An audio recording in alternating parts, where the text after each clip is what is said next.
Welcome to CTV News, Your Canada. It's Friday, September 5th. We'll bring you profiles of fascinating Canadians and stories about your community.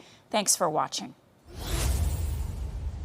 Gus Walensky, Polka King of the Midwest. Del Griffith, Director of Sales, Shower Curtain Ring Division. John Candy died in 1994 of a heart attack, and now the definitive film about his life, not his death, John Candy, I Like Me, will kick off the 2025 Toronto International Film Festival. Well, the movie was made with love. Nobody makes a documentary thinking, oh, this is going to open to $600 billion at the box office. Produced by Ryan Reynolds and directed by his friend Colin Hanks, they turned to Candy's children, Jennifer and Chris, to help tell the story. My mom and I were looking at Christmas footage, '89, and when you see like a young version of yourself come on screen and your dad is alive again and your mom is younger and your sister's there with you, it transports you in a way, and I just broke down into tears. This is no meager life we reflect on today. The film is filled with interviews of the Newmarket, Ontario natives' famous friends and co-stars who fondly remember the Second City,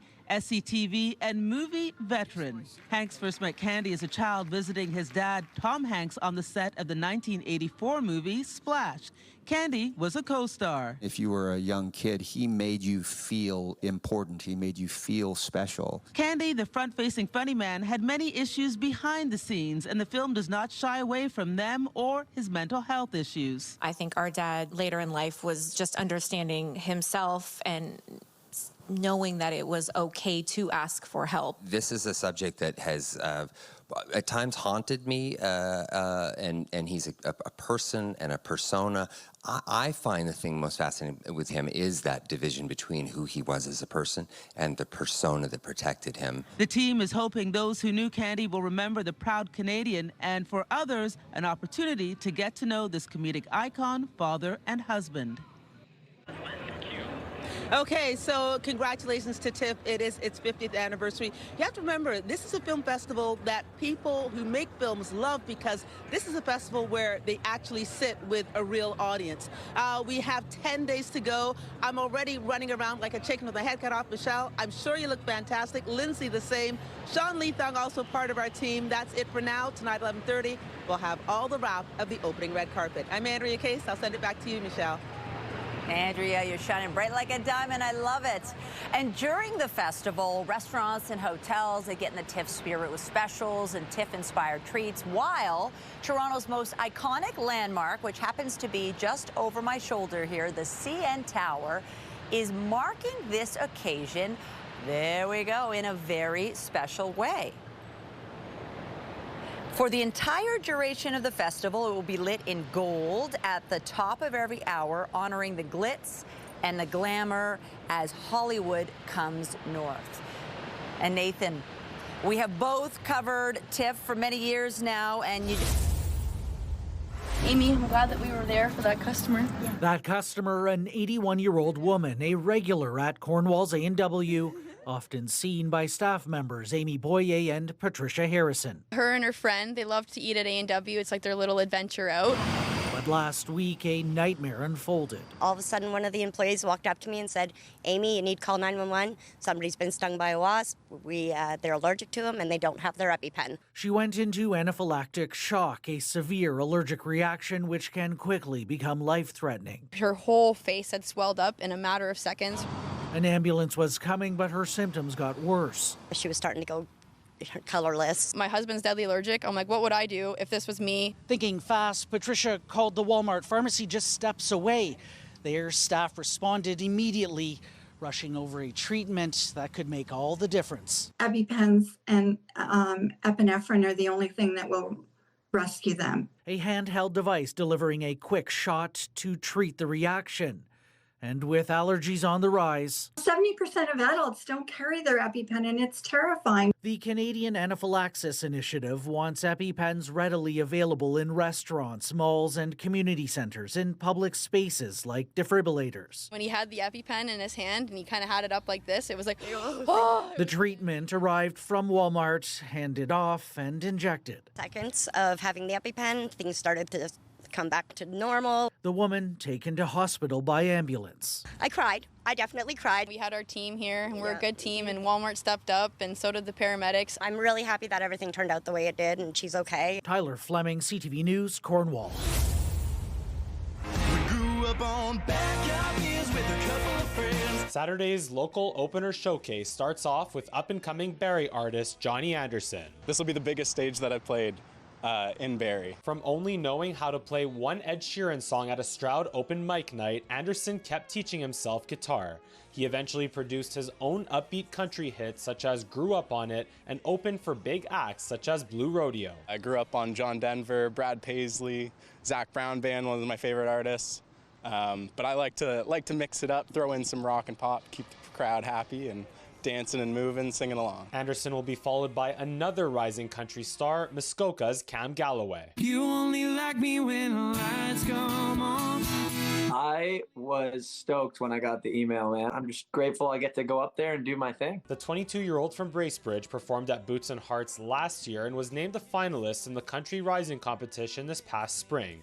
He's expected to bring another dynamic performance full of infectious energy. I try to blend kind of like heartfelt lyrics with like upbeat tempo music because it's kind of a cool way to still keep the crowd pumped up, but still get my message across kind of thing. Rounding out the openers, Elmvale's Dana Reed. Also appearing at last year's Boots and Hearts Festival, the small-town country star is no stranger to the local stage. My community has been there and supported me through so much, so I love to be able to give back to them. Her resume is starting to speak for itself, with multiple top singles such as She's Me and This House, and multiple CMA Ontario nominations. She's in the midst of her second album. If you can write a song that's going to hit home for somebody and help them in a way that it's helped you, I think that is kind of speaking volumes when it comes to releasing music. Saturday's set times are as follows. Johnny Anderson at 6, Cam Galloway at 6:45, and Dana Reed at 7:30 before Brett Kissel takes the stage at 8:30. Mike Lang, CTV News, Barrie. You never know when Alzheimer's or dementia could hit your family. In Chatham, Kent, the Alzheimer Society's office on Memory Lane is coincidentally getting a new blue paint job this week. At the same time, the Society is encouraging residents to light their own homes in blue as a show of support. It's kind of a play on Go Blue for Alzheimer's, but instead we're saying Glow Blue for Alzheimer's. This is a chance for us in Chatham, Kent to spread the awareness and the education. The campaign is called Glow Blue for Alls. Family and businesses are invited to take part by illuminating their properties and sharing photos with the Society online. Every submission is entered into a draw for a $200 gift card. So blue is the color that symbolizes Alzheimer's disease and related dementias. So this is our second year doing it. We did it for the first time in 2023, so we thought we'd bring it back because it was pretty successful back then, and we just really want the community to support everyone who is dealing with Alzheimer's disease and related dementias. For families touched by the disease like the Vercakes, the campaign offers both visibility and connection. There's a sense of pride there because we're so grateful for everything that the Alzheimer's Society has been able to do for us and our family. But also it helps me know that there's other people that were like us who are, becoming aware of the services, and that it just shows me that they're making a broader reach, which is helpful. It's a tough situation, and when you really find out more in the community and aware of things, it does help a lot. Yeah, and we appreciate it. World Alzheimer's Day is September 21st, but the Glow Blue campaign runs nearly all month. The contest closes at 4:30 in the afternoon on September 26th, with a winner chosen at random on September 29th, helping shine a light on an illness that impacts thousands of families across southwestern Ontario. There's so many more we could be reaching, and that's part of this campaign is to get that awareness out there. In Chatham, Kent, Chris Campbell, CTV News.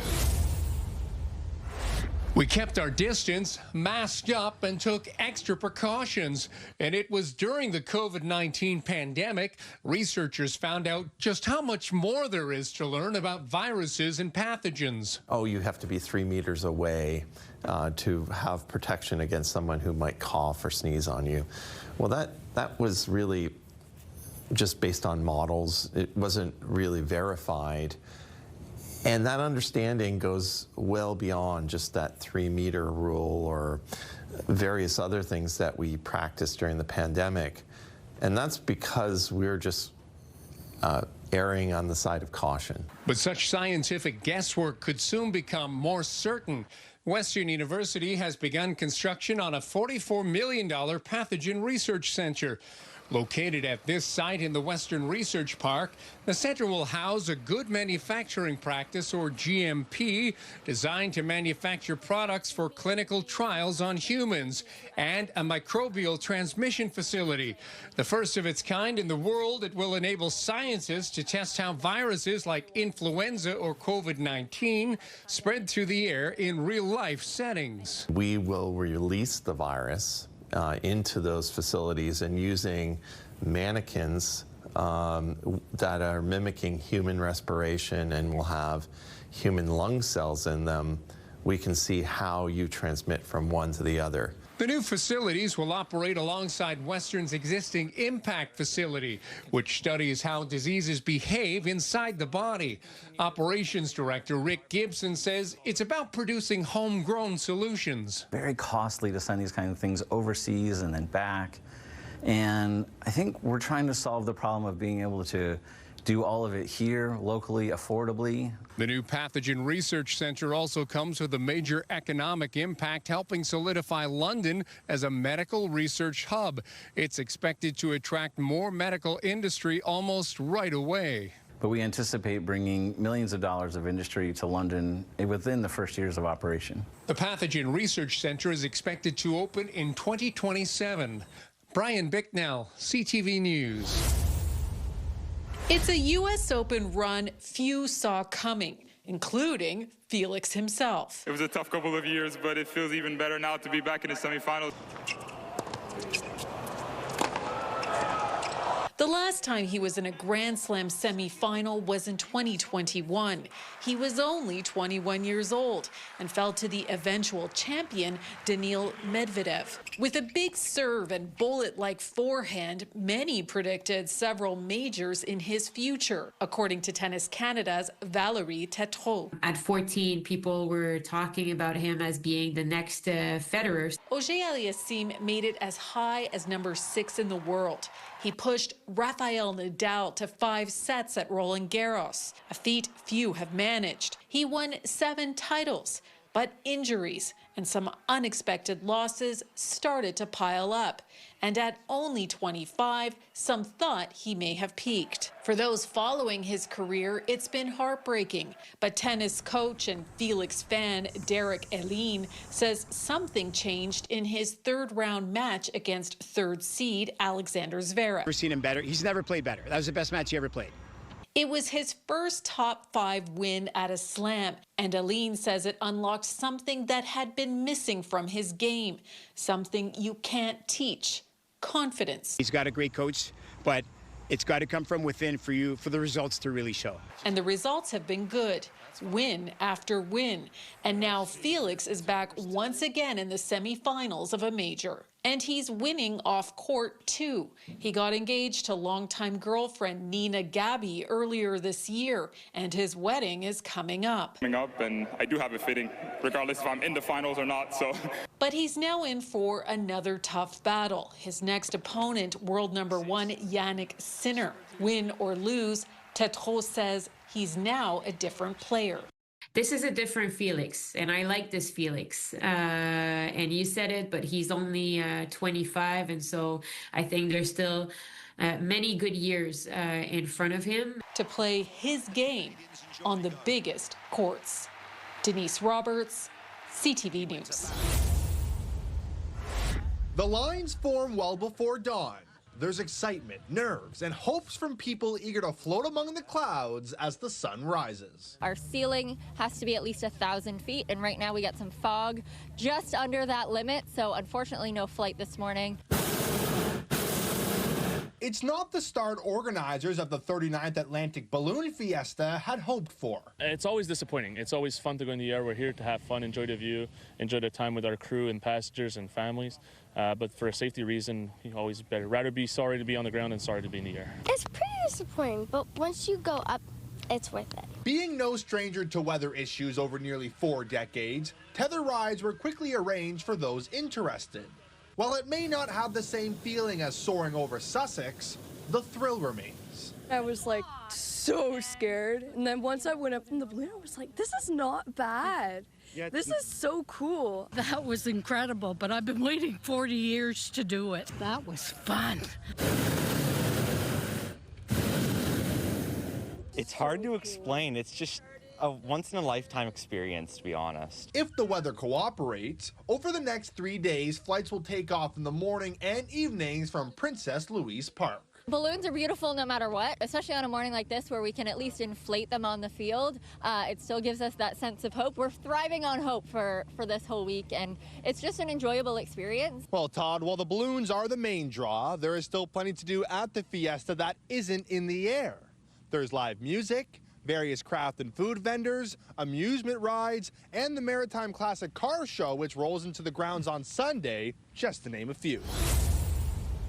Kitchener announced its plans to pursue a bid in August. They previously hosted several times, most recently in 2008, the Rangers winning the Cup in the early 80s and 2003.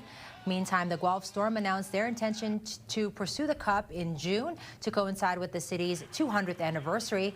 They've never won the title, but they hosted the tournament in 2002. Both teams say it is an honor to be a finalist and in the running to host. We've been working hard from a hockey operations side to plan and prepare for this. We have a tremendous hockey region and an incredible fan base. And our facilities are second to none. I mean, anytime you're Final Two, with 20 great teams in our league, it's something to be proud of. I think the work that we've done already behind the scenes and working with the city and making sure this isn't just the Guelph Storm bidding, it really is the city of Guelph bidding. At 6, we hear from both teams and cities and from the CHL about when a decision will be made.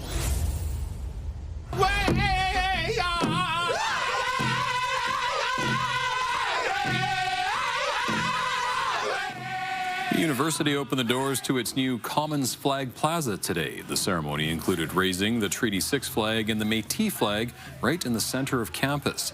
It's the university's first time ever raising these flags. I hope that they see the history of these lands. They see the importance of truth and reconciliation to the university community, particularly with the Treaty 6 and the Métis flag up there. We also have the flag of the province of Alberta, the Canadian flag, and finally we will add the flag of the University of Alberta. The U of A says the flags are meant to represent the foundational commitments and values of the university. The Riders rode the running game to a victory during the Labor Day Classic, spearheaded by A.J. Ouellette's 89 yards and a touchdown. He says a balanced offensive attack has been a key to the Riders' 9-2 start this season. Yeah, I mean, it's extremely important. It puts more stress on the D coordinator, right? When we're coming out there, we're running the ball well, passing the game well. It's just a coin toss on what to call after that. Riders head coach Corey Mace says now that Ouellette is fully healthy, he is showing why the Riders signed him in 2024. But it was Ouellette's backup that perhaps made the biggest splash over the weekend in limited duty. Having Mario come in, with his, his story of adversity, even with us, you know what I mean, and having his opportunities and making the best of it. Every time he's touched the ball since he's been on the roster, he's done something special with it. Trevor Harris now, 13th all time. There's Mario Anderson breaking it off inside the 10-5. Touchdown Riders. That was certainly true on Sunday, as Mario Anderson had just 3 carries, but turned 2 of them into scores. That included an impressive 26-yard touchdown, first of his CFL career. We call him more of a little jitterbug out there, being able to jump cut, a little bit quicker. But yeah, we both are physical inside the tackles. So I'd like to say we're pretty similar, but we have some differences as well. Ouellette says a good rushing attack will be key in the Riders' next matchup when they head into a hostile Winnipeg environment for the Banjo Bowl. Jacob Carr, CTV News, Regina. Oliver Newman started playing soccer when he was just 3 years old, and it's been a tough time getting him off the pitch ever since. The 8, soon-to-be 9-year-old, has some big aspirations. I want to keep playing until I'm really old, and I want to go pro for a big club. I want to play for Real Madrid, or Barcelona. Oliver's a forward. His favorite thing to do is score goals. He knows it's going to take a lot of hard work to realize his dream. To practice every day, discipline and dedication, and don't eat junk food. Another thing Oliver's dedicated to is helping people. That's why he entered the Colossal Youth Athlete of the Year competition. It's a nationwide campaign raising funds and awareness for the Why Not Foundation and the V Foundation. Oliver's been raising money for cancer research. I'm very proud of him, and not only because of soccer, because he's also raising money for cancer. And we've been trying to help save people. Cancer has decimated a lot of people, not only in my family, but a lot of friends. So that's why we're doing this. Right now, Oliver's second in his group. If he wins, he advances to the quarterfinals. The eventual winner will be featured in a 3-brand ad in Sports Illustrated and will take home $25,000. It would mean a lot of stuff because I would use it to help play for my soccer, help my family, and erase cancer. Well, it was not unusual for Kathleen and Raina Lawless to be watching a rom-com that day. How the mother and daughter responded to the movie was. We thought, that was so clever. I wish we had come up with that. After Raina casually came up with a far better plot, Kathleen made a formal invitation. We could create a really great romance together. Although Kathleen was a pro who'd had more than 60 romance novels published, and Raina's job was completely unrelated to writing, she accepted the challenge. I felt like I really had to step up and kind of bring my A game to this. The plan was for Kathleen to write a rough draft, Raina to make it more contemporary, and then email the chapters back and forth until they were both satisfied. It was very frustrating. The mother and daughter worked differently. Kathleen wrote quick, Raina was contemplative, and then, after taking 9 months to finish it all, the test readers felt it was flawed. I took it hard. And finding the courage to take the next steps were far from easy. It's like ripping out knitting and starting all over again. But through rebuilding their book together, Kathleen and Raina learned to not just appreciate each other's differences, but capitalize on them. And then the result is this product that's the best parts of both of us. So, instead of listing both their names on the book's now published cover, they came up with one pen name, Carissa Harper. And the early feedback for Cupid Grants a Second Chance is first rate. Multiple people saying, I couldn't put it down. I'm tired at work today because I stayed up late reading last night. While the plot follows a TV producer who creates a reality show that reconnects people with love interests from their past, this mother and daughter are looking forward to working together again in the near future. I feel like the luckiest mother in the world. And we've created something neither of us could have done without the other. Adam Swatsky, CTV News, Saanich.